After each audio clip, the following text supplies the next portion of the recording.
Hello, this is John Hesse, Cahokia Presbyterian Church. We're reading from A Moose and Men by Tori Martin and Doug Peterson.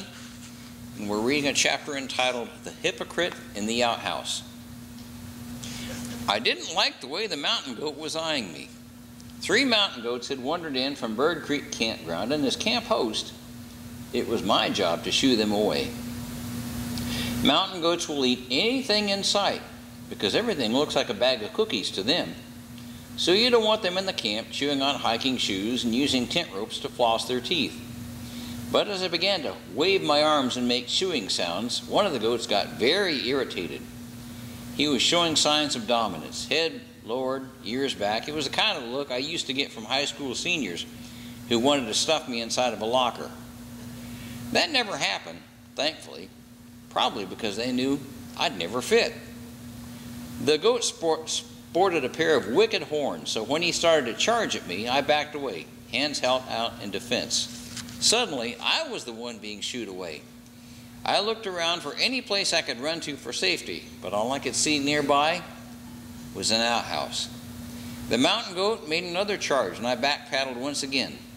This time he got so close, I put my hands at the base of his horns and shoved him back. He didn't like that one bit. Next, I slowly removed my Alaska State Parks jacket to wave him off, but instead it egged him on. I looked like a matador, waving his cape in front of a bull. That did it. Now the goat was really ticked. He charged, and as he ran past, I stepped to the side and draped my coat in front of his face. Olé! Only one tiny problem. My coat snagged on his horns, and he whisked it out of my hands. Suddenly, the goat had a coat draped over his head, blinding him, and he was beyond bonkers. He shook his head violently from side to side, eventually hurling aside my coat and turning on me with fire in his eyes. This goat clearly had no respect for authority.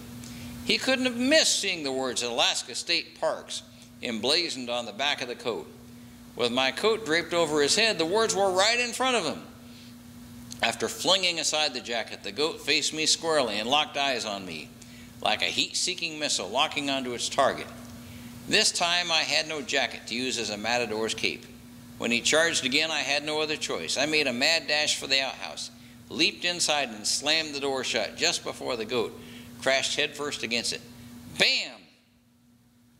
As everyone knows, the idea behind an outhouse is to use it as quickly as humanly possible, because it is universally recognized as one of the most foul places on the entire planet. That's probably why they call it an outhouse. You want to get out as soon as you can. I breathed through my mouth and listened at the door. I didn't hear any goat noises, so it seemed safe. Carefully, I cracked open the door, and I saw the goat glaring back at me from 5 feet away. He charged. I slammed the door shut with a bang. The goat answered with a bam. When I opened the door for a brief moment, I caught a glimpse of campers in the distance. I think they had gathered to watch their fearless camp host cornered in an outhouse. I could hear murmuring and giggles, which I assumed were human sounds because I don't think goats are capable of giggling. Although if they were, this would be the moment. I imagined several of the campers setting up their chairs, munching potato chips, and leaning back with a cool drink. This standoff was as entertaining as anything they would see all week. Once again, I edged open the door, and once again, the goat charged. Bam! The outhouse was sturdily built on concrete, so I wasn't afraid the goat would plow it over. But I did begin to wonder if the door would hold out. I also wondered if my stomach would hold out. The smell was atrocious. By this time, I suspected the campers were taking photos. It's a good thing this happened before social media, or I might have become a YouTube sensation, right behind the piano-playing cat. Next, I heard the sound of objects striking the side of the outhouse. But it didn't sound like the goat was butting the door with his horns. It sounded more like hail pelting the outhouse, but that couldn't be. The sky was clear blue. I eventually figured out the campers were trying to scare the goat away with pebbles, but most of them were hitting the outhouse. When things quieted down again, I opened the door once again, and once again I had to slam it shut before the goat could send me hurtling backwards. It felt like the creature had me cornered in the outhouse all day, but I think it was actually more like 20 minutes.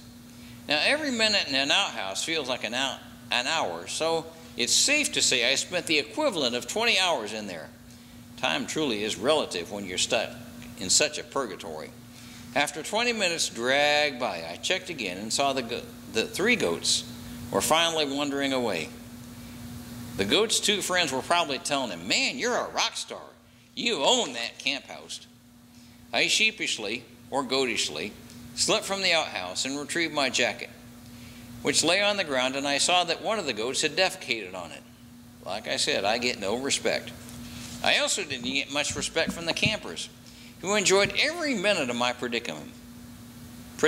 One man had been sitting in his chair and sipping coffee the entire time and said, "You were trapped in there so long I finished 1 pot of coffee and was about to start another." Rob had joined the spectators, and he enjoyed himself thoroughly.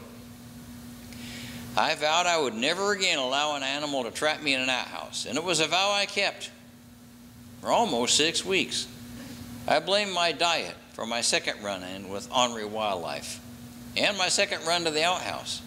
This time we were floating camp hosts at Elutka Lake Campground, and I was on a special water torture diet in which I had to drink up a couple of gallons a day to wash away the extra pounds.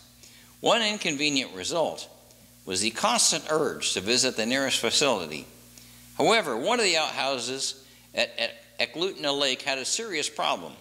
The previous camp host had cordoned it off using yellow caution tape, like the tape you see on crime scenes. He warned us that this outhouse was off limits because the tree above it held a nesting goshawk. And anyone who knows anything about goshawks understands that they can be fierce when it comes to protecting their nests. Female goshawks are usually a bit bigger than the males, with a body about 25 inches long and a wingspan of 40 inches. On the Alaska Department of Game and Fish website, this is what the experts say. The area immediately surrounding the nest is vigorously defended against intruders. The adults scream and dive at interlopers, slashing and grabbing at offenders with their feet. However, at that time, I was not aware of this information. I told myself, it's just a bird. How bad can it be? It's not like it's a pterodactyl. Besides, I had to go to the bathroom really bad, and this was the only outhouse within a reasonable distance. The next closest was 20 campsites away, all uphill. When I glanced up at the tree, I saw no movement in the nest, so I figured the mother goshawk had flown the coop for the time being. If I moved fast enough, I could get in and out of that outhouse faster than you could say, "Here we go again." Wrong. Stepping over the caution tape, I rushed for the outhouse. I'm not sure whether that mother goshawk was hiding, but I never reached the door in time. The big bird swooped down at me, talons outstretched, and struck my head. Although my cap and thick red hair, it didn't get down to my scalp and draw blood. Screaming like a baby, I mean yelling loudly in a very manly sort of a way, I covered my head with my arms as the bird came down for a second dive bomb attack. This time it jabbed me in the arm. Then it came around for a third swoop. I swung wildly at the bird, and the goshawk actually took off with my Alaska State Parks cap, dropping it to the ground. What was it with these wild animals and their lack of respect for the symbols of my camp host authority? As the goshawk wheeled around for another attack, I found safety in, you guessed it, the outhouse. How in the world could this be happening to me again? Panting and perspiring and gagging, I could hear the goshawk screeching. She was probably perched on top of the tree, just waiting for me to emerge. With a mountain goat, I was able to wait him out and finally escape. But this situation was different. The bird's nest was overhead, so I would not be able to wait her out. She was going nowhere, and I was trapped. I had my trusty straight park jacket once again, washed of the goat droppings, so I decided to cover my head with it as I made a run for safety. There was no use waiting around inside this outhouse, so I threw open the door and rushed out, my coat completely covering my head, like a criminal trying to hide his face from the paparazzi as he is hurried into a waiting squad car. I heard the goshawk scream. If I'd thought this through, I might have realized that a major limitation with making a mad dash with a coat over my head was that I could not see any branches on the ground. I tripped and went flying face down into the dirt. Goshawks evidently have never heard the rule, never hit a man when he's down, because the bird hit me again and again, swooping and swooping and swooping. With my jacket still over my head, I tried to crawl to safety like a soldier squirming through a tangle of barbed wire. But in my case, the barbs were the sharp talons of the goshawk, and she kept striking me in the back, legs, and arm. This wasn't working. As I scrambled to my feet, a roar rose up from the gallery of campers who had gathered to watch. "Run! Run!" So I did. I took off running, and that bird continued to dive bomb me before finally deciding I no longer posed a threat. Once again, I had attracted a crowd. Although fortunately Rob hadn't been around to see my second humiliation, I didn't plan on telling him what had happened. But the story spread like wildfire, and I never heard the end of it. One of the campers even wrote me a letter addressed from the goshawk, telling me she was sorry for attacking me and hoping she didn't ruffle my feathers, or some nonsense like that. The ribbing was so bad that I eventually had to string some of that caution tape in front of the door of our camper. I warned that I was going to attack, goshawk style, the next person who crossed that tape and teased me about what had happened. But you know, I deserve that teasing. After all, if I had to put one word to my encounter with the goshawk, it would be hypocrisy. I'd been clearly warned about the goshawk. I'd warned others, instructing them to stay away from the outhouse. But I went ahead and ignored that warning when it suited me. That is exactly how we behave when we apply Scripture to others, but not to ourselves. What a perfect picture of hypocrisy. As anyone who has ever read the Gospels knows, Jesus had some harsh words for hypocrite, who were usually Pharisees trying to trap him. He lashes out in Matthew 23, 2 through 4. The teachers of the law and the Pharisees sit in Moses' seat.